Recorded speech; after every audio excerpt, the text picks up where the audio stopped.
Bahari ina maajabu mengi. La kwanza kabisa, maajabu ya bahari yanaanzia kwenye ukubwa wake.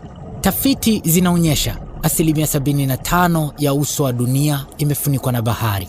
Yaani, ukiyaunganisha haya mabara yote ya dunia, eneo la nchi kavu litakuwa ni robo tu ya uso wa dunia.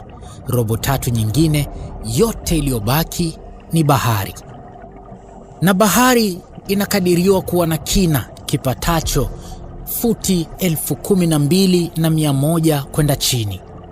Na eneo la bahari ambalo lina kina kirefu zaidi linaitwa Challenger Deep, eneo ambalo linapatikana magharibi mwa bahari ya Pacific. Ukweli ni kwamba bahari imeficha siri nyingi ambazo hatuzijui bado. Kizuri ni kwamba bado iko fursa ya kuzichunguza bahari na tujionee maajabu aliyoyaficha Mwenyezi Mungu huko chini ya bahari. Tafiti zinasema mwanadamu amefanikiwa kuzisoma na hata kuzijua zaidi sayari nyingine kama vile Mars na Venus, na binadamu ana taarifa nyingi kuhusu sayari hizi kuliko taarifa alizonazo kuhusu hii bahari iliyoko katika dunia yetu. Ajabu, lakini ndio ukweli. Mwanadamu amefanikiwa kuifikia na kuitafiti 5% tu ya bahari, na 95% yote ya kina cha bahari mwanadamu hajafika huko, wala hajui kunafananaje, na wala kuna viumbe gani huko na maisha yao yakoje. Mwanadamu hajui.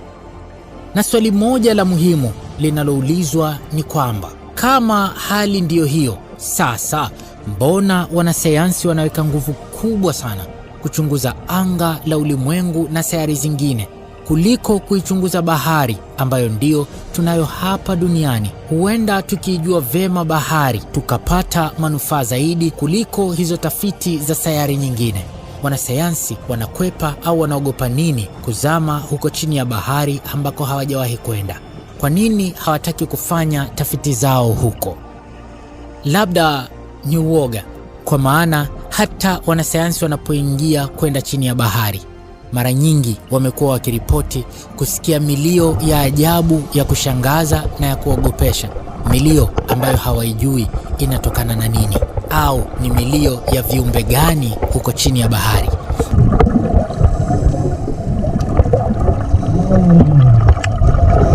Mara nyingi hili limeripotiwa na wanasayansi mbalimbali waliofanya diving kwenda chini ya bahari. Angalau kwa sehemu ambazo mwanadamu ameweza kuzifikia na kuzichunguza, tafiti zinaonyesha 94% ya uhai au maisha iko chini ya bahari. Katika lugha nyepesi ni kwamba sisi viumbe wote, binadamu, wanyama, ndege, wadudu na mpaka mimea iliyoko hai inayopatikana huku katika nchi kavu, wote sisi pamoja na wingi wetu wote, sisi ni 6% tu ya uhai, ama niseme 6% tu ya viumbe hai, na 94% ya uhai ama viumbe hai yote iko chini ya kina cha bahari. Kabla nizame kwenda chini ya bahari, wazoefu walinipa onyo, wakaniambia kuwa kila siku ya Mungu wao wanapozamia chini ya bahari huona viumbe vipya ambao hawajawahi kuviona kabla, na nikaambiwa nisishike chochote, maana naweza kugusa kiumbe au mmea wenye sumu hatari. Tafiti zinasema 2/3 ya viumbe vilivyoko chini ya bahari, yaani 66% ya viumbe vinavyoishi chini ya bahari, mwanadamu bado havijui na hana taarifa navyo vya kutosha. Hii ni kwa mujibu wa marine scientists. Hivi sasa inakadiriwa huko chini ya bahari kuna jamii 5,000 za samaki waishio huko, lakini kila mwaka bado huwa zinagundulika aina nyingine 150 za samaki ambao mwanadamu hapo awali alikuwa hajawahi kuwaona.